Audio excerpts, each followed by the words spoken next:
মহারাজ, এই দুজন ইংরেজ সাহেব আপনার সাথে দেখা করতে এসেছে। আরে আরে বলুন ইংরেজ সাহেবগণ, বলুন বলুন।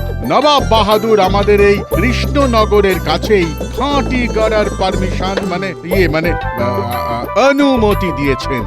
আমরা এখানে বাণিজ্য করিব, তাই আমরা ভাবলাম আপনার সাথে একবার দেখা করিয়ে যাই। এই নিন মহারাজ কৃষ্ণচন্দ্র, আপনার জন্য সুইট উপহার। এতে চুষি কাঠি। No, this is lollipop.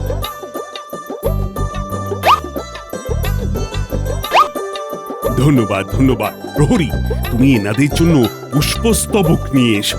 যথা আজ্ঞা মহারাজ।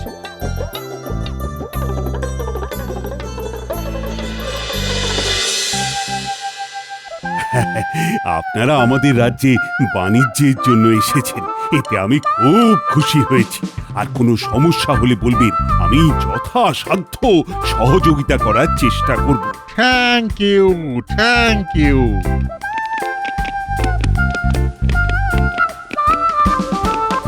মহারাজ, ওরা আপনাকে ললিপপ দিল আর আপনি শুধু ফুল দিয়ে তাড়িয়ে দিলেন। দাঁড়িয়ে কোথায় দিলাম মন্ত্রী? ফুলের চেয়ে সুন্দর কিছু হয় না, তাই আমি মনে করি ফুলই হলো শ্রেষ্ঠ উপহার। না মানে ওরা আপনাকে খাবার জিনিস দিল, আপনিও ওদের খাওয়াতে পারতেন। মন্ত্রী মশাই, আপনি অন্তত খাবার নিয়ে কথা বলবেন না। এত খাচ্ছেন তবুও তো শরীরে কিছু লাগছে না। ফুলের ঘায়েও যেন আপনি মূর্ছা যান। কি বললে? আমি ফুলের ঘায়ে মূর্ছা যাই?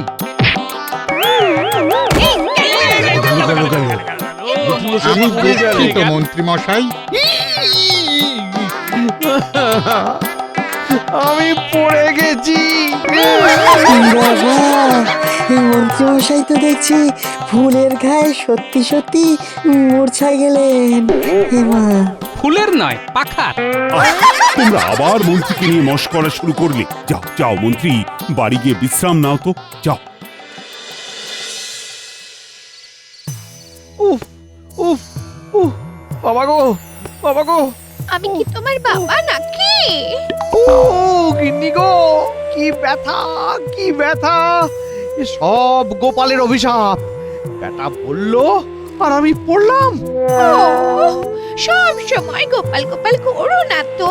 নিজের মাথার বুদ্ধি দিয়ে তো গোপালের কিছুই করতে পারোনি। তাই তো এবার আমি ইংরেজদের মাথার বুদ্ধি ধার নিচ্ছি। হ্যাঁ, আজকে ওরা আসবে আমার সাথে দেখা করতে।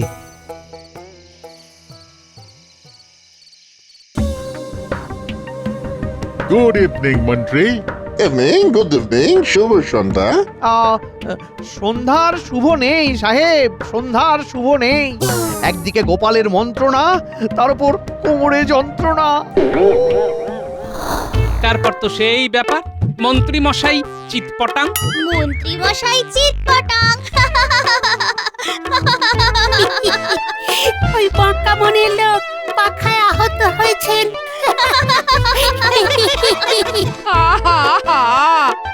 বলি সারাক্ষণ এই গুলতানি দিয়ে কাটাবে নাকি? নাতি নাতি গুলোকে তো একটু পড়তে বসাতে পারো। এতটুকু জীবনে শান্তি নেই। এই যা, তোরা বাড়ি গিয়ে পড়তে বস গিয়ে যা।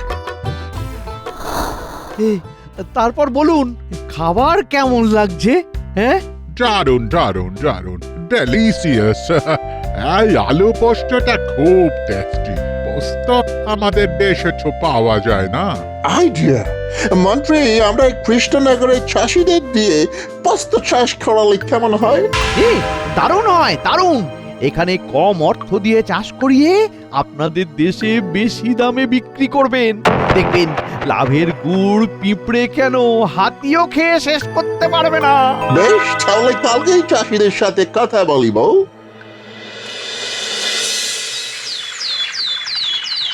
না না না, এ সম্ভব নাকি? আমার ধান জমি, কদিন পরে ফলন হবে। এখন ধান কেটে পোস্ত গাছ বসাতে পারবো না। আরে তুমি ব্যাপারটা বোঝার চেষ্টা করো, এটা তোমারই লাভ। না না বাবু, আমরা লাভ লোকসান বুঝি না। ঠাকুরের কৃপায় ধান চাষ করে আমাদের চলে যায়। কি হয়েছে পুঁটির বাবা? কোনো সমস্যা নাকি? এই দেখো না গোপাল দাদা, তখন থেকে এই সাহেবরা আমাকে জোর করছে আর ধান কেটে পোস্ত চাষ করতে বলছে। ওরা কি চাষ করবে না করবে সেটা ওদের ব্যাপার। আপনারা চুষি কাঠি খান, কেমন? কিন্তু এতে ওনারই মুনাফা ছিল। আপনারা বাণিজ্য করতে এসেছেন, করুন না। আমরা চাষাবাদের ব্যাপারটা আমাদের মতন বুঝে নেব। আগে সবাই ভাত খাবে, তারপরে বিলাসিতার প্রশ্ন। আপনারা এখন আসুন। পুটির বাবা, তুমি সব চাষিদের বলে দেবে, কেউ যেন ওদের প্রলোভনে পা না দেয়। হ্যাঁ গোপাল দাদা, তাই করব।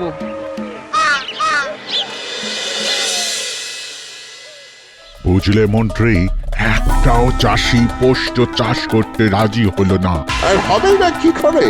চাষিরা সবাই গোপালকে গড ভগবানের মতো মেনেই চলে। ওই গোপালই আমার কপালটা পুড়িয়ে দিল। দেখুন, ওই চাষিদের মাথার ছাদ গোপাল আছে, আর গোপালের মাথার ছাদ হচ্ছেন মহারাজ। তুমি কি বলতে চাইছো মন্ত্রী?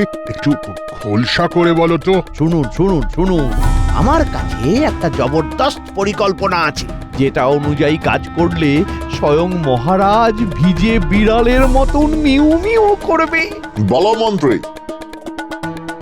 আচ্ছা, এটা ভালো বুদ্ধি দিয়েছো মন্ত্রী। তোমার কথা অনুযায়ী তাহলে কাজ শুরু হয়ে যাবে। হ্যাঁ, তাহলে আর কি?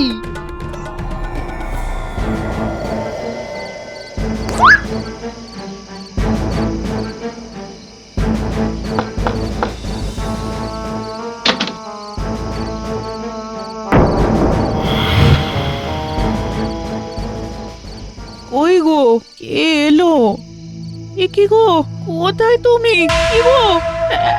এই এই পুটি, পুটি, ওঠ মা ওঠ। তোর বাবা কোথায় গেল বলতো?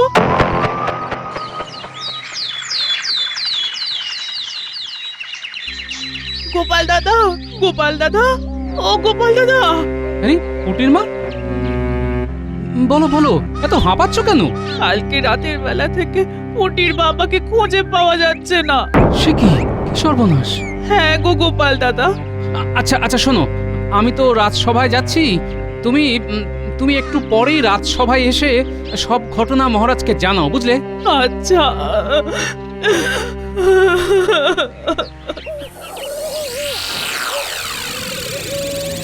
হায় হায় হায় হায় হায়, এবার আমার কি হবে?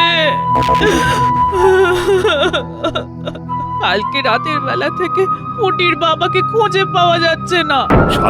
শান্ত হও পুটির মা। কি হয়েছে হঠাৎ করে? কালকে অনেক রাতে আমাদের বাড়ির দরজায় কে যেন এসে ধাক্কা দেয়। তখন ও উঠে দেখতে গেল, আর তারপর থেকেই নিখোঁজ। ঠিক আছে পুটির মা, শান্ত হও। তুমি এখন ঘরে যাও আর একটু সাবধানে থাকো। আমি দেখছি কি ব্যবস্থা নেওয়া যায়। সেনাপতি, যাও যাও, এক্ষুনি খোঁজা শুরু করো।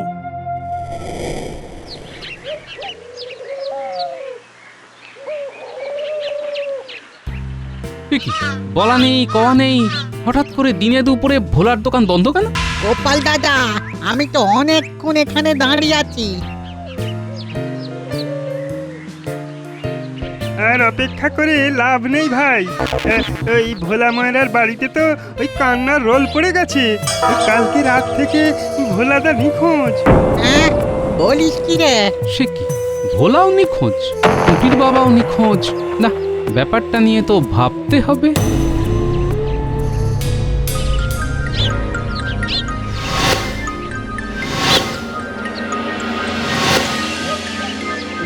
আরে আরে আরে আরে আরে, তোমার কি হয়েছে বলো তো? সেই তখন থেকে চোরকির মতো গোল গোল গোল গোল ঘুরছো। সমস্যা গিন্নি, অনেক সমস্যা। বুদ্ধিটা কিছুতেই আসছে না, বুঝলে? ওই চারদিকে এত ধান চাষ হচ্ছে, কিন্তু তোমার মাথার বুদ্ধির চাষটা বন্ধ হয়ে গেল। আরে এই চাষ নিয়েই তো যত বিপত্তি গিন্নি। যারাই চাষ করছে বা যাদের জমি আছে, তারাই কি করে রাতারাতি নিখোঁজ হয়ে গেল? সত্যি খুব খারাপ লাগছে গো। না, আমাকে এক্ষুনি বেরোতে হবে। খেয়ে যাও। এই এসে এসে খাবো খন, খাবার ঢাকা দিয়ে রাখো।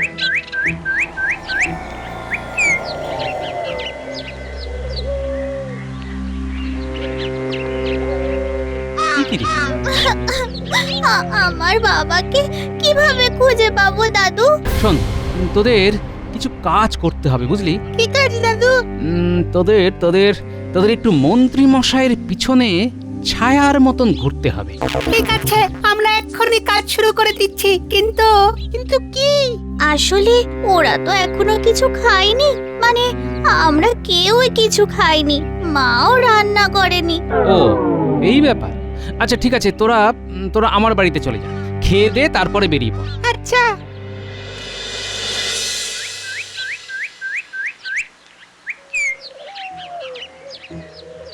এই উল্টে মন্ত্রী মশাই এই বিকেলে কোন দিকে যাচ্ছে বলতো? এদিকে তো ওনার বাড়িও না, আবার বাজারও না। আরে এটাও বুঝলি না? ওদিকে ওনার ডান হাত বাঁ হাত, বটা ঘটা কাকাদের বাড়ি। চল তো তাহলে পার টিপে টিপে পিছু পিছু যাই। হ্যাঁ তাই চল।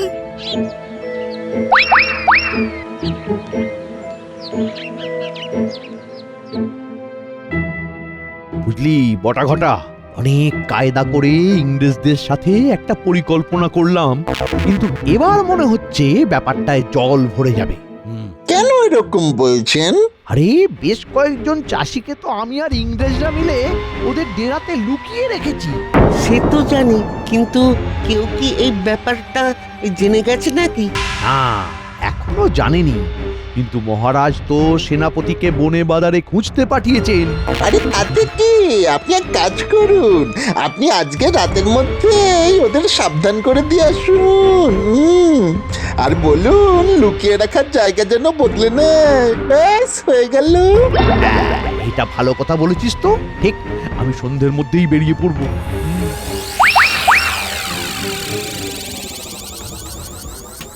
আচ্ছা, তাহলে আমার সন্দেহই ঠিক হলো। সবই ওই পোস্ত চাষ করতে রাজি না হওয়ার ফল। শোন, আমি একটা মতলব ফেঁড়েছি, এতে তোদের দ্বিধাও থাকবে। তার জন্যে আগে থেকে একটা চিঠি লিখতে হবে, ঠিক সময়ে ঠিক কাজ করতে হবে। আমরা তাহলে কি করব? তোরা পুরো ব্যাপারটা মহারাজকে আর সেনাপতিকে চুপি চুপি জানিয়ে রাখ, আর আমার পরিকল্পনা অনুযায়ী কাজ করতে থাক। তাহলে বলো কি তোমার পরিকল্পনা? শাবাশ, জবরদস্ত পরিকল্পনা। তোমার কথা মতন কাজ হয়ে যাবে।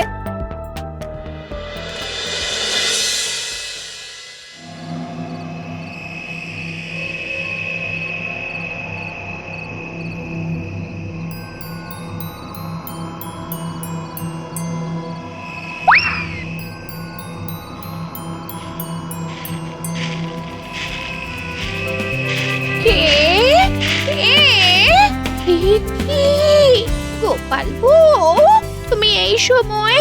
আহা, আমি কি আসতে পারি না দিদি? কিন্তু হঠাৎ করে এই সন্ধেবেলা? শুনুন না, আমার কথা, আমার জন্য একটা গয়না কিনে এনেছে। এই চলুন না, আপনাকে দেখাবো, চলুন। হ্যাঁ, আর যদি আপনার পছন্দ হয়ে যায় তখন আপনিও আপনার কর্তা ঠাকুরের কাছে বায়না করবেন। বেশ, চলো তবে।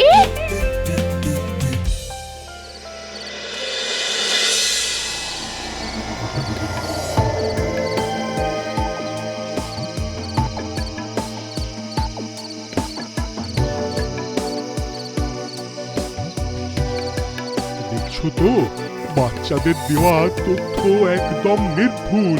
হ্যাঁ হ্যাঁ, তাই তো দেখছি সেনাপতি মশাই। ওদিকেই ইংরেজদের ডেরা, আর ওদিকেই মন্ত্রী মশাই যাচ্ছেন। মন্ত্রী মশাই চলে গেলেই আমরা সদল বলে আক্রমণ করব। হ্যাঁ সেনাপতি মশাই, কিছুক্ষণ পরে আরো কয়েকজন প্রহরীও চলে আসবে। এখন শুধু দূর থেকে লক্ষ্য রাখো। বল বল, তোরা পোস্ত চাষ করবে কি না? না সাহেব, ধান কেটে পোস্ত চাষ করতে পারবো না।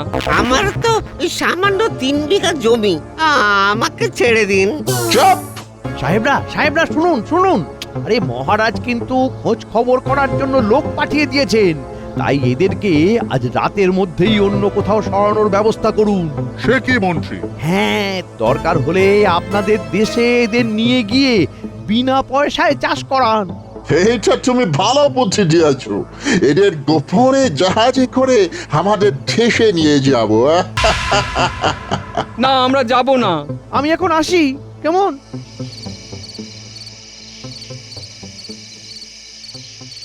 ওরে তোদের কর্তার বিপদ, মন্ত্রী মশাইয়ের খুব বিপদ। চল চল। সে কি? কোথায়? আরে চল তো আগে।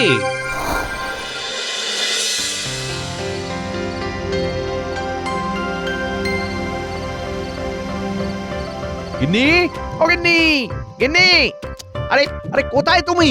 কই গো, খেতে দেবে তো নাকি? কি সারা বাড়ি খুঁজে পেলাম না, কোথায় গেল রে বাবা? ও গিন্নি, আরে যাই তো যাই, বটা ঘটাকে গিয়ে বলি। গিন্নি না বলে কয়ে এত রাতে কোথায় চলে গেল?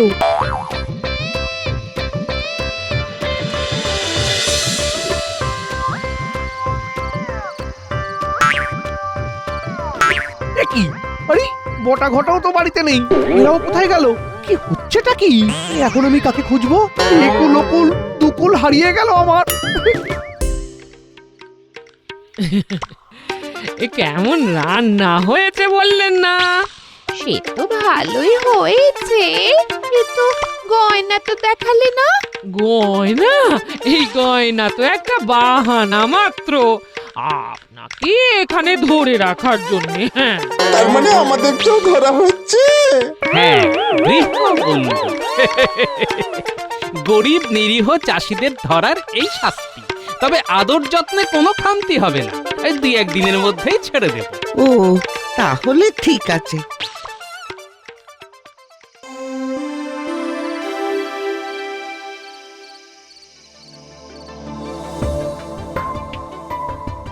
এটা কিন্তু খুব খারাপ হচ্ছে। খারাপ ভালো সব আগামীকাল সকালেই বিচার হবে।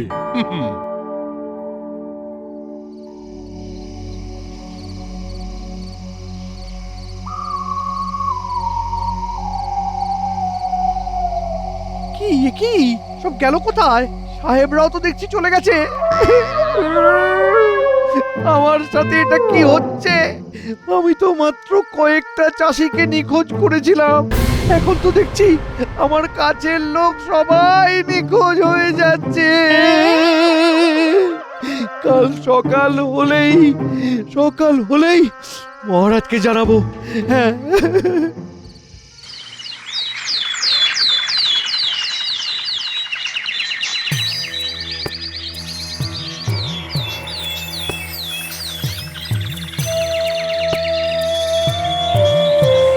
মন্ত্রী মশাই, আপনাকে এই চিঠিটা একজন দিয়ে দিতে বলল। কে? কার চিঠি?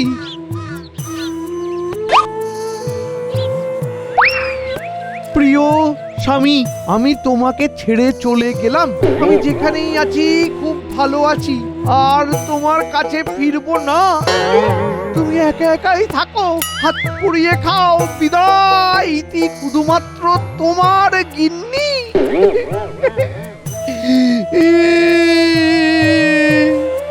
এ আমার সাথে কি হচ্ছে? আমার গিন্নি আমাকে ছেড়ে চলে গেল। এবার আমি কি করব? হ্যাঁ হ্যাঁ হ্যাঁ হ্যাঁ, আমার মাথা কাজ করছে না, আমার মাথা কাজ করছে না গো। ও গিন্নি, আমি এবার কোথায় যাব গো? হ্যাঁ, ষড়যন্ত্র, আমি এক্ষুনি অভিযোগ জানাবো। হ্যাঁ,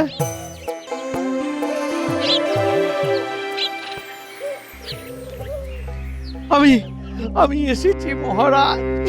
আমি সর্বহারা হয়ে গেছি। আমার বউ চলে গেছে, বটা ঘটা নিখোঁজ, সাহেবদের কেউ দেখতে পাচ্ছে না মহারাজ। বেশ হয়েছে, যেমন কর্ম তেমন ফল। তুমি নিশ্চয়ই কোনো পাপ কাজ করেছো। হ্যাঁ মহারাজ, হ্যাঁ, আমি পাপী। আমাকে পাপের শাস্তি এভাবে পেতে হবে জানতাম না। কি পাপ করেছেন মন্ত্রী মশাই?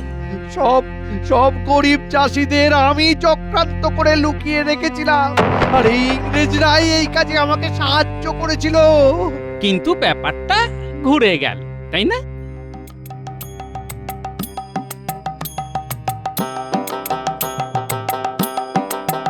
আমি এসে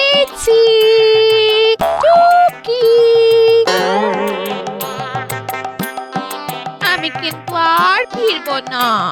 ওই বাড়িতে হয় তুমি থাকবে, নইলে আমি থাকবো। ওই তো আমার বউ। চলো গিন্নি চলো, একসাথে বাড়ি চলো। না মন্ত্রী না, তুমি আর বাড়ি ফিরতে পারবে না। তুমি এক্ষুনি নিজের মুখে সব দোষ স্বীকার করেছো, তাই এখন তোমার স্থান হলো কারাগারে।